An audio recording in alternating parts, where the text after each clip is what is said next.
My mail kept disappearing, bills were left unpaid, and personal letters vanished, turning my peaceful suburban life into a daily nightmare.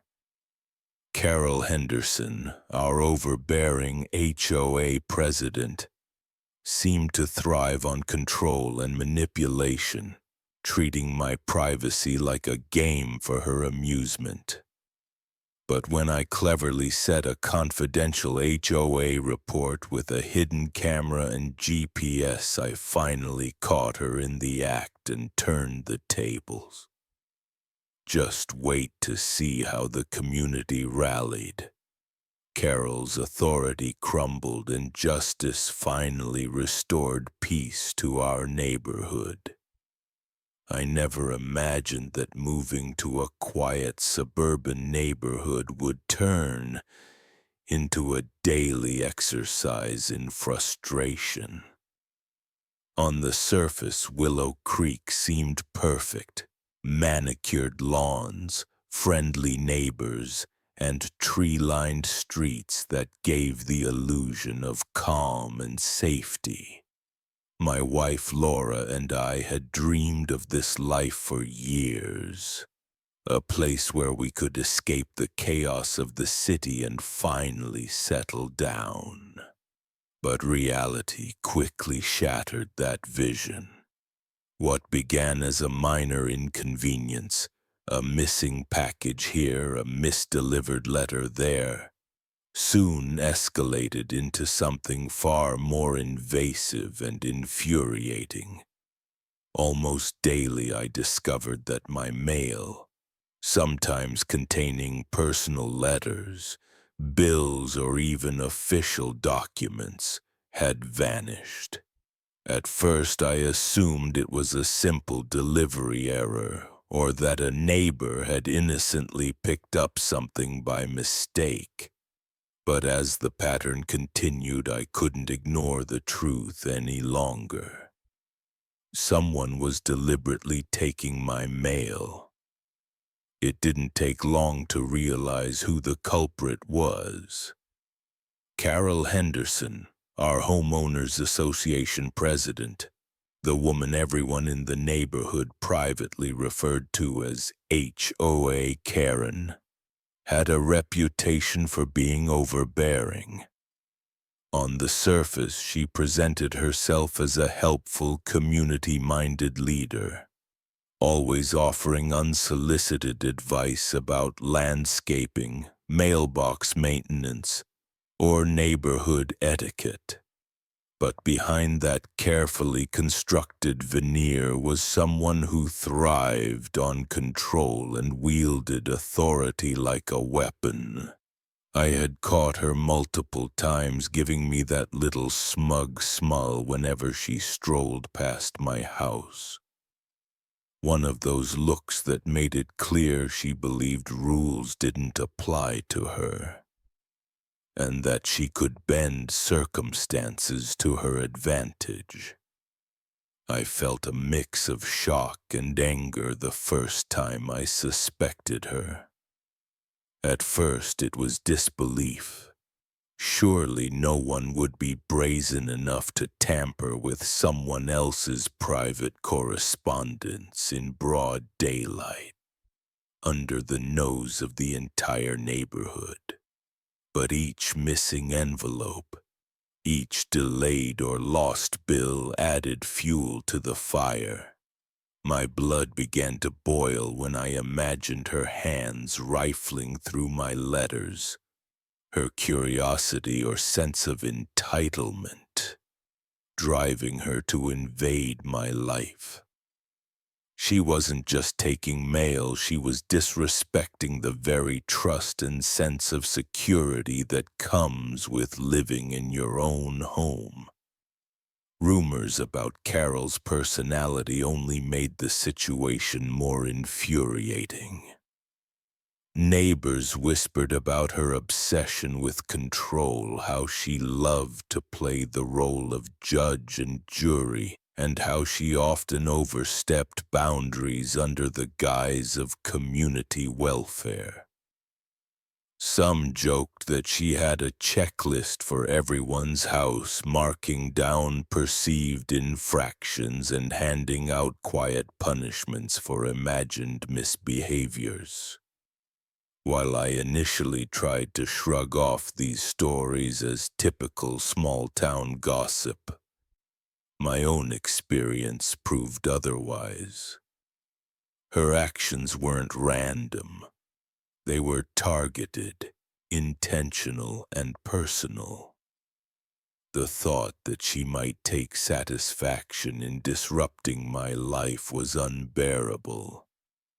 Every day, opening the mailbox became a test of patience and resolve.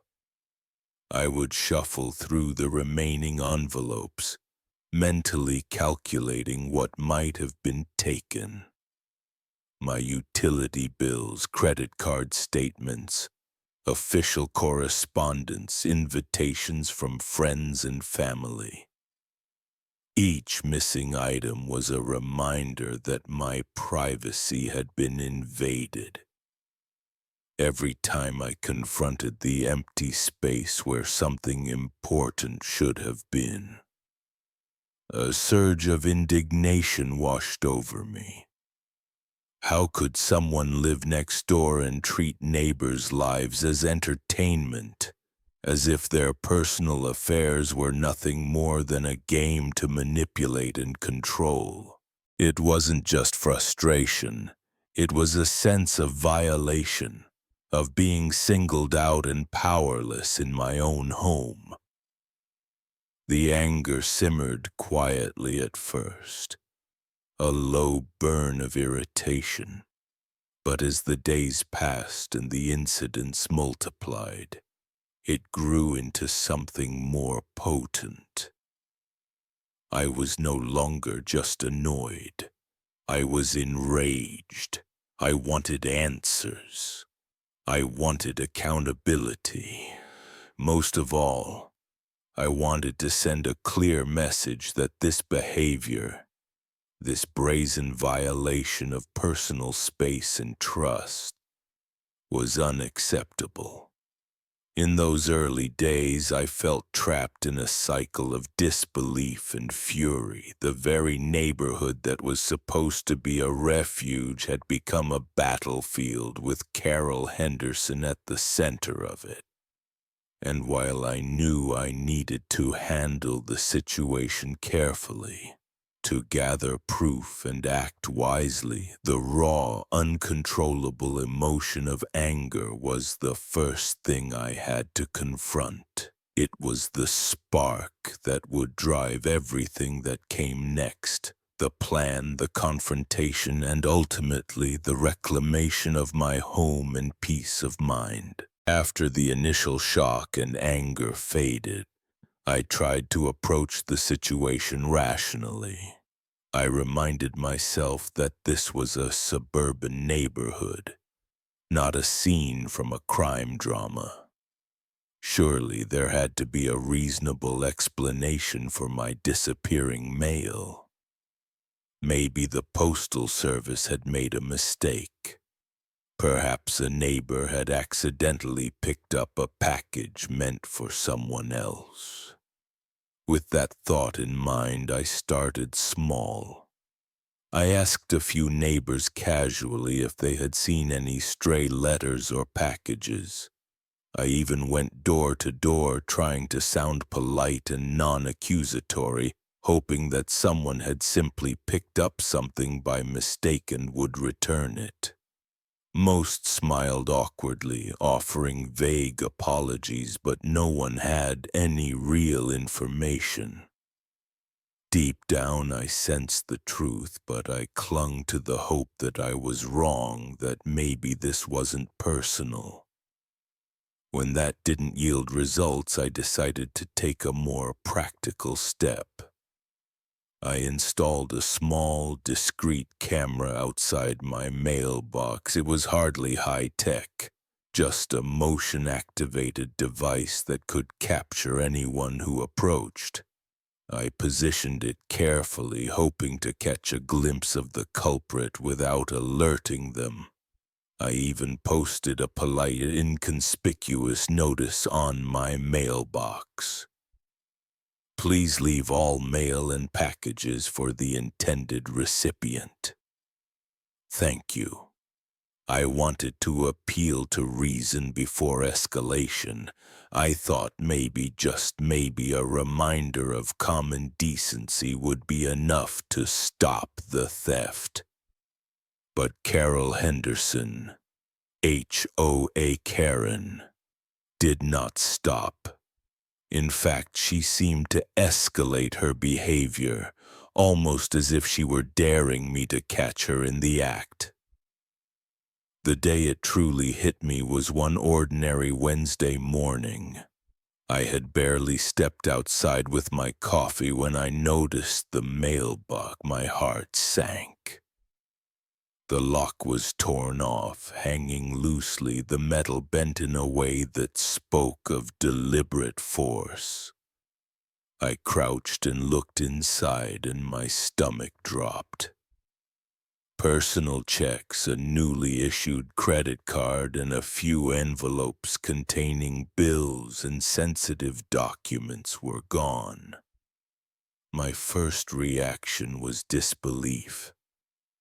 This wasn't just petty theft, it felt like an invasion, a violation of my personal space that left me shaken. I felt powerless in a way I hadn't anticipated.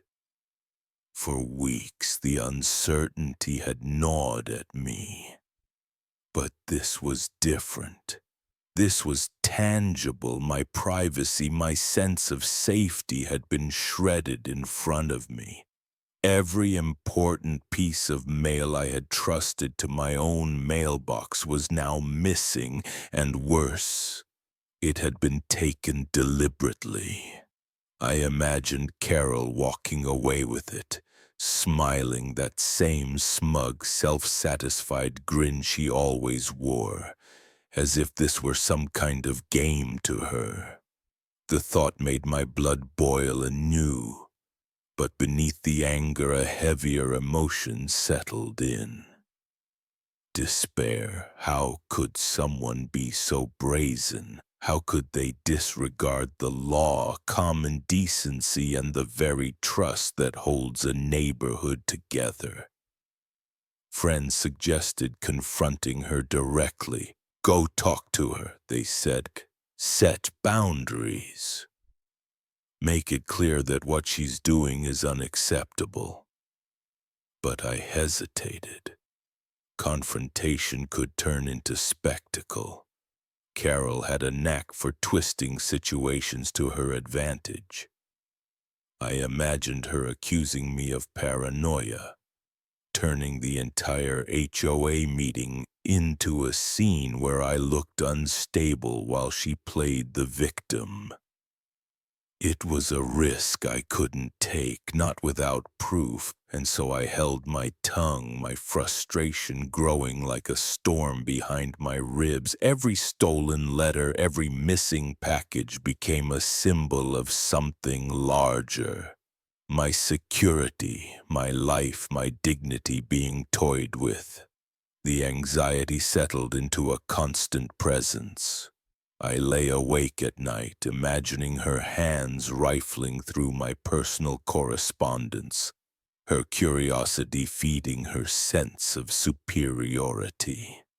Morning after morning, I approached the mailbox with a mixture of dread and determination, never knowing what would be gone next. Simple tasks like paying bills or checking bank statements became exercises in vigilance, each day carrying the fear of discovery that someone had been inside my private life. The tension gnawed at me. Sleep became restless, fragmented by anxious thoughts of what might be missing. What could be compromised, and what Carol's next move might be. Anger still simmered under the surface, but it was now laced with an uneasy helplessness. I realized this wasn't just about stolen mail anymore. It was about reclaiming a sense of control, security, and respect in a space that was supposed to be safe. That realization, bitter and heavy, marked the beginning of something bigger. I couldn't let it continue, no matter how careful or patient I needed to be. The pain of this violation would be the catalyst for my next steps. The frustration and anxiety had been building for weeks, almost to a breaking point, when I realized that waiting for justice to come to me wasn't enough. If Carol Henderson, the self-appointed ruler of our little suburban world, wanted to play games, then I would play along, but carefully. The thought gave me a strange mix of excitement and nervous energy.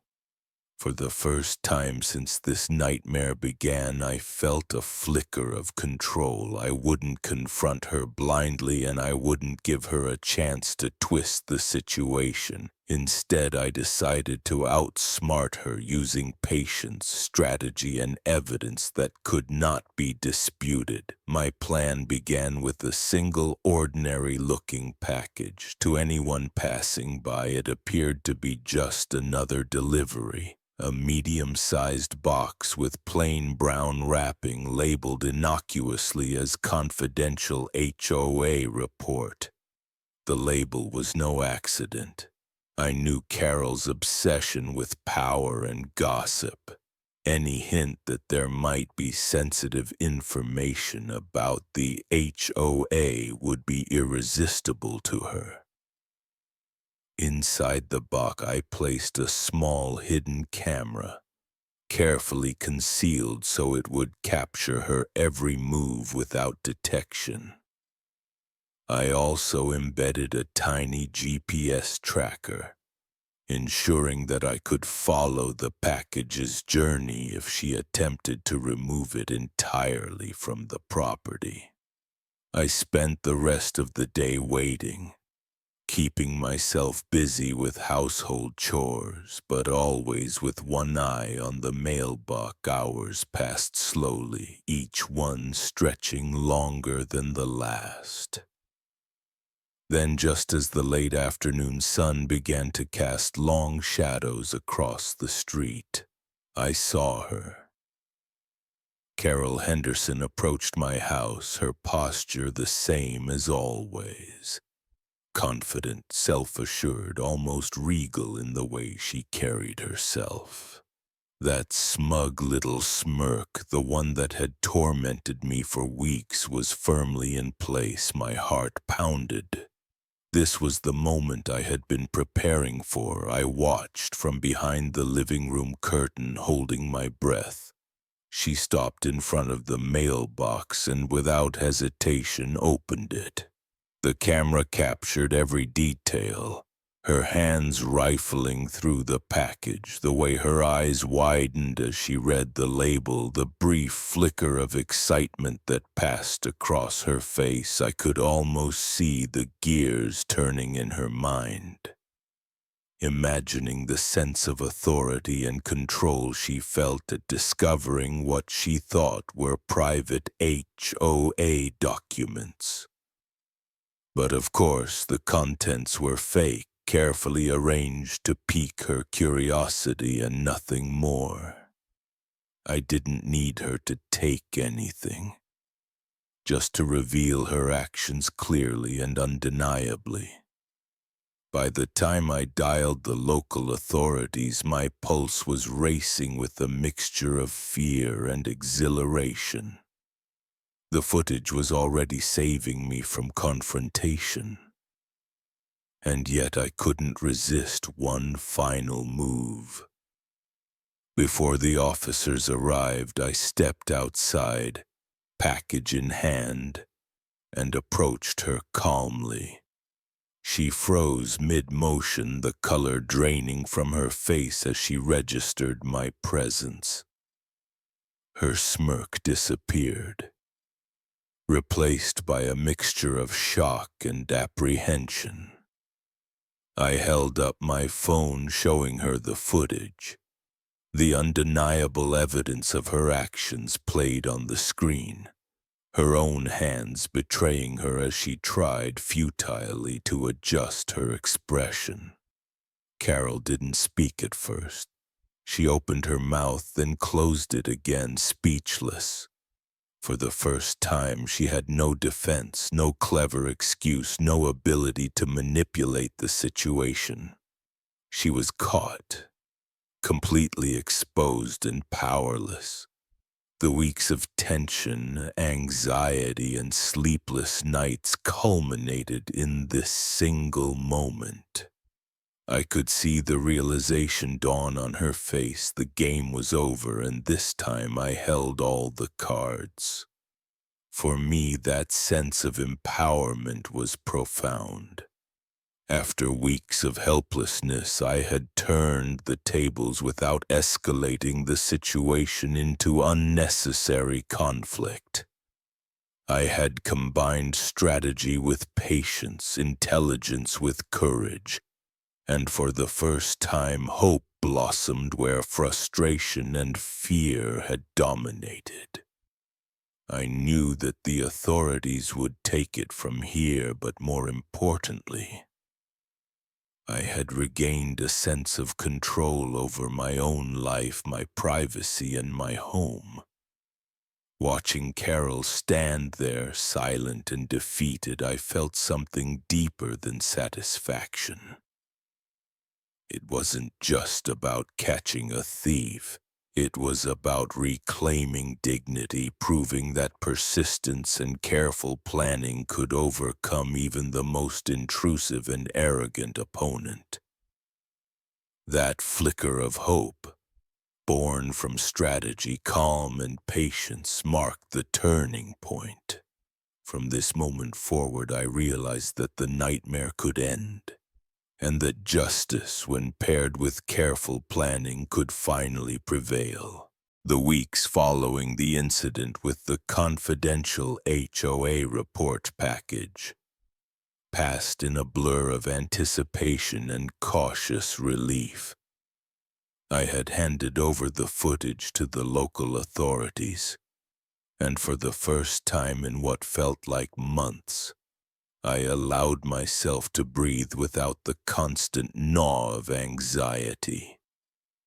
Yet even with evidence in hand, I knew the story wasn't truly over. Carol Henderson's influence over the neighborhood ran deeper than her mailbox antics. She had quietly asserted authority over multiple families, enforcing rules arbitrarily and cultivating fear under the guise of community order. For many neighbors, confrontation was unthinkable, but with undeniable proof of her misconduct, the HOA had no choice but to take formal action. The day of the meeting arrived with a mix of tension and anticipation. The community gathered in the small conference room of the HOA office, an atmosphere charged with whispered conversations and nervous glances. Residents who had long endured Carol's controlling behavior seemed relieved that the situation was finally being addressed, while others looked cautiously curious, unsure of how this confrontation might unfold. I took a seat, heart pounding, aware that the outcome was no longer in my hands alone, but in the collective sense of fairness of my neighbors. Carol entered the room with the same air of authority she always carried, though it was noticeably tempered by a flicker of unease. The moment she saw the assembled group, I sensed her confidence waver slightly. The chairperson called the meeting to order, and one by one the details of her repeated mail thefts and boundary violations were laid bare. Each piece of evidence, Video footage, witness statements, and a meticulous record of missing mail was presented with clarity and precision. Carol's initial reaction was one of disbelief, followed by a strained attempt at denial. But as each fact was revealed, her composure faltered. Watching her face as the reality of her actions sank in was a mixture of satisfaction and quiet awe. There was no room left for manipulation or evasion. The community listened intently, and with each nod and murmured agreement, the power dynamic shifted. Carol Henderson, who had thrived on control and intimidation, was confronted by the undeniable truth of her actions and the united response of those she had sought to dominate. By the time the meeting concluded, the decision was clear. She would be removed from her position as HOA president and formally reprimanded for her behavior. The immediate effect for me was profound. I reclaimed not just the stolen mail, but my sense of safety and peace in my own home. Walking down the street, checking my mailbox and opening letters without dread felt like a quiet victory, one that went far beyond the physical items that had been taken. More importantly, neighbors who had endured her quiet tyranny realized that standing up for themselves mattered. The meeting became a turning point, a moment when the community recognized that one person's overreach could be challenged successfully with patience, evidence, and resolve. Seeing Carol mutter excuses and apologies in front of everyone, her authority dismantled and her reputation tarnished, left me with a complex mix of emotions. There was satisfaction in the restoration of justice, certainly, but also a sense of wonder at how a carefully considered plan could overcome arrogance and intimidation. It reinforced a lesson that had become central to my experience. Quiet persistence coupled with strategic action can topple even the most brazen attempts to control and manipulate. In the days that followed, life in the neighborhood gradually returned to its intended rhythm. Families felt freer, children played more openly, and the air of tension that had lingered for months lifted. For me, the triumph went deeper than simply resolving a personal grievance. It reaffirmed faith in fairness, the power of evidence, and the importance of standing up for what is right. Looking back, it became clear that this wasn't just a story about stolen mail.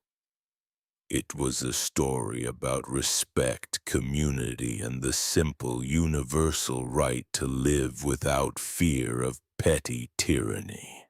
And for anyone else watching, the lesson was evident. Careful planning, thoughtful action, and steadfast courage can restore balance, protect privacy, and even transform a community for the better. The neighborhood, once overshadowed by one person's sense of control, had found its voice again. And I had learned that justice, when pursued patiently and wisely, could be more powerful than intimidation, more lasting than fear, and ultimately inspiring.